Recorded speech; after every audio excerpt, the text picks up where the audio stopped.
Hello Shri Harivansh. आइए आज जानते हैं कि अकाल मृत्यु किन कारणों से होती है। ऐसा क्या हम कार्य कर देते हैं जाने अनजाने में जिनके कारण से हमारी आयु कम हो जाती है और हमारी अकाल मृत्यु के योग बनते हैं। आइए आज इसी विषय के ऊपर चर्चा करते हैं। गुरुदेव भगवान ने अकाल मृत्यु होने के 13 कारण बताए हैं जिनके कारण से हमारी आयु कम होती है और हमारी अकाल मृत्यु के योग बनते हैं। आइए अब देखते हैं कि वो 13 कारण कौन से हैं जो हमारी आयु को कम करते हैं। सबसे पहला कारण है नासिकता। जो लोग नासिकता के वचन बोलते हैं, धर्मपरायण नहीं होते, गुरु की आज्ञा का उल्लंघन करते हैं, गुरु की अवहेलना करते हैं, धर्म को नहीं मानते, शास्त्र के विरुद्ध आचरण करते हैं, इस प्रकार से जो नासिकता को अपनाते हैं उनकी आयु बहुत जल्दी कम हो जाती है, उनकी आयु बहुत जल्दी नष्ट हो जाती है। दूसरा कारण है चंचलता। जो व्यर्थ के कार्य में अपने समय को नष्ट करते हैं, जैसे दांतों को चबाना, नाखूनों को चबाना, कपड़े को फाड़ देना, कपड़े को चबाना, बासी भोजन खाना, अपवित्र भोजन खाना, किसी का भी झूठा भोजन खा लेना। इस प्रकार से जो ये कार्य है, जो ये व्यर्थ के कार्य हैं, अगर हम इनको करते हैं तो इससे भी हमारी आयु नष्ट होती है। उसके बाद तीसरा कारण है संध्या के समय अनुचित कार्य करना।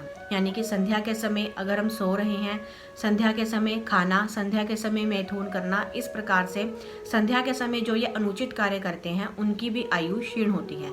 संध्या काल में हमें केवल भगवत चिंतन करना चाहिए, हरि आराधना करनी चाहिए, देव आराधना करनी चाहिए, ताकि हम लोक परलोक में भी सुख को प्राप्त कर सकें। इसके बाद चौथा कारण है सूर्य देव का अपमान करना। यानी कि सूर्य देव को हम ग्रहण के समय या मध्याह्न में अगर हम सूर्य की तरफ देख रहे हैं तो वो एक कारण हो सकता है। सूर्य की तरफ खड़े होकर, यानी कि जिस तरफ सूर्य उदय होते हैं उस तरफ अगर हम लघु शंका कर रहे हैं, सूर्य की तरफ जहाँ से सूर्यदेव उदय होते हैं उस तरफ हम मुख करके थूक रहे हैं, तो इससे सूर्यदेव का अपमान होता है, जिससे कि हमारी आयु क्षीण होती है, हमारी आयु कम हो जाती है। पांचवा कारण है पराई स्त्री या पराई पुरुष के साथ अगर संभोग हो रहा है तो ये भी एक बहुत बड़ा कारण है आयु के क्षीण होने का। जो व्यक्ति पराई स्त्री के साथ संभोग करता है या जबरदस्ती करता है या उसकी इच्छा से किसी भी प्रकार से अगर किसी पराई स्त्री के साथ संभोग हो रहा है तो उस व्यक्ति को जितने उस स्त्री के शरीर में रोम कूप हैं उतने वर्षों तक उस पुरुष को या उस स्त्री को नरक भोगना पड़ता है। तो इसलिए ये भी एक बहुत बड़ा कारण है जिसके कारण हमारी आयु क्षीण हो जाती है।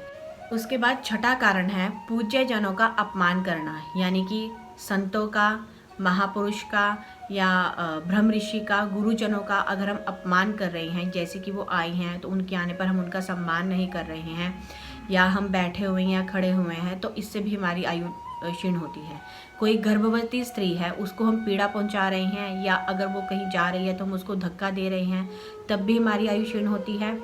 उसके बाद जब कोई वृद्ध है या अगर हम उसको पीड़ा पहुंचाते हैं, उसको रास्ता नहीं देते हैं, तब भी हमारी आयु क्षीण हो जाती है। इस प्रकार से जो पूज्य जनों का अपमान करते हैं या किसी भी प्रकार से किसी का अपमान करते हैं तो उनकी आयु भी क्षीण हो जाती है। सातवां कारण है दूसरों के वस्त्र या दूसरों की पादुका पहनना। केवल गुरुजनों या भगवत प्रसादी किए हुए वस्त्र और पादुका ही हमें पहननी चाहिए। अगर हम किसी दूसरे के वस्त्र पहन रहे हैं, किसी दूसरे की पादुका पहन रहे हैं, तो उससे भी हमारी आयु क्षीण होती है। आठवां कारण है संयम से न रहना। अमावस्या, पूर्णिमा, चतुर्दशी, अष्टमी और एकादशी को जो गृहस्थी में हैं, इन तिथियों को उनको भी संभोग नहीं करना चाहिए। इन तिथियों को अगर गृहस्थी में है तब उनको ब्रह्मचर्य का पालन करना चाहिए, नहीं तो इससे भी आयु क्षीण होती है। नौवां कारण है कटु वचन और व्यवहार। अगर हम किसी को कटु वचन कह रहे हैं, क्रूरता भरे वचन कह रहे हैं, और उससे हमारे वचन कहने से या हमारे कुछ बोलने से या हमारे दुर्व्यवहार करने से किसी के हृदय को पीड़ा पहुंचती है, किसी का हृदय बहुत ज़्यादा दुखी हो जाता है, इससे भी हमारी आयु क्षीण होती है।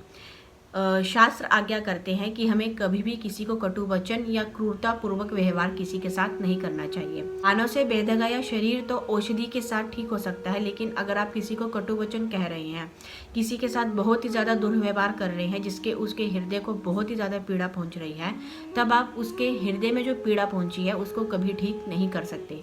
इसीलिए शास्त्र के अनुसार कभी भी किसी को कटु वचन नहीं कहने चाहिए, किसी के साथ दुर्व्यवहार नहीं करना चाहिए, नहीं तो इससे भी हमारी आयु नष्ट होती है। 10वां कारण है दूसरों का उपहास करना या फिर दूसरों में दोष दर्शन करना। अगर कोई मान लीजिए किसी का अंग खराब है, मान लीजिए वो लंगड़ा है या फिर वो गूंगा है या निर्बल है, कुरूप है, तो किसी भी प्रकार से अगर वो व्यक्ति इस प्रकार से है तो हमें उनके साथ बहुत ही ज़्यादा प्रेम से बात करनी चाहिए। हमें उनका उपहास नहीं करना है। अगर हम उनका उपहास करते हैं, उनको किसी तरह से पीड़ा पहुंचाते हैं या उनके अंदर कोई दोष दर्शन करते हैं तो इससे हमारे सुकृत नष्ट हो जाएंगे, हमारी आयु क्षीण होती है। केवल गुरु अपने शिष्य के अंदर दोष देख सकता है उसको निर्दोष बनाने के लिए, अन्यथा किसी को आज्ञा नहीं है। शास्त्र के अनुसार किसी में भी हमें दोष दर्शन नहीं करना है और ना ही हमें दूसरों का उपहास करना है, इससे नहीं तो हमारी ही आयु नष्ट होगी। 12वां कारण है शौचाचार के नियमों का पालन ना करना। जो व्यक्ति शौच करने के बाद पवित्र नहीं होते, शौच करने के बाद पवित्रता का अनुसरण नहीं करते, पवित्र वस्त्र धारण नहीं करते हैं, स्नान नहीं करते हैं, आचमन नहीं करते हैं, उनकी भी आयु क्षीण होती है। जब हम शौच के लिए गए हैं उस समय हमें बिल्कुल मौन रहना है। लघु शंका के लिए गए हैं तब भी हमें बिल्कुल मौन रहना है। उसके बाद भी हमें पवित्र होना है, हाथ पैर धोने हैं, मुंह धोना है, आचमन करना है। उसके बाद जब हम भोजन करने के लिए जा रहे हैं उसके पहले भी हमें हाथ मुंह पैर धोकर भगवत चिंतन करते हुए भोजन पाना है।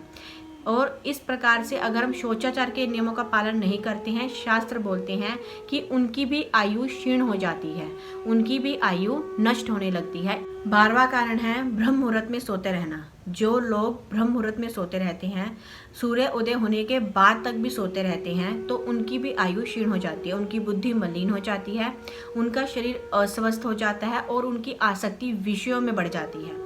इस कारण से जो लोग ब्रह्म मुहूर्त में सोते रहते हैं, सूर्योदय होने के बाद तक सोते रहते हैं, तो उनकी भी आयु क्षीण हो जाती है। पवित्र स्थानों को दूषित करना, बिना नहाए मंदिर जाना, किसी पवित्र स्थान के समीप, मंदिर के समीप या अन्न से भरी खेती में, पीपल के वृक्ष के नीचे या पीपल के वृक्ष के पास लघु शंका या शौच करना, इससे भी हमारी आयु नष्ट होती है, क्योंकि इसकी आज्ञा शास्त्र नहीं देते हैं कि आप बिना नहाए मंदिर जाएं या कोई देव कार्य करें। तो अगर हम ऐसा करते हैं तो इससे भी हमारी आयु नष्ट होती है।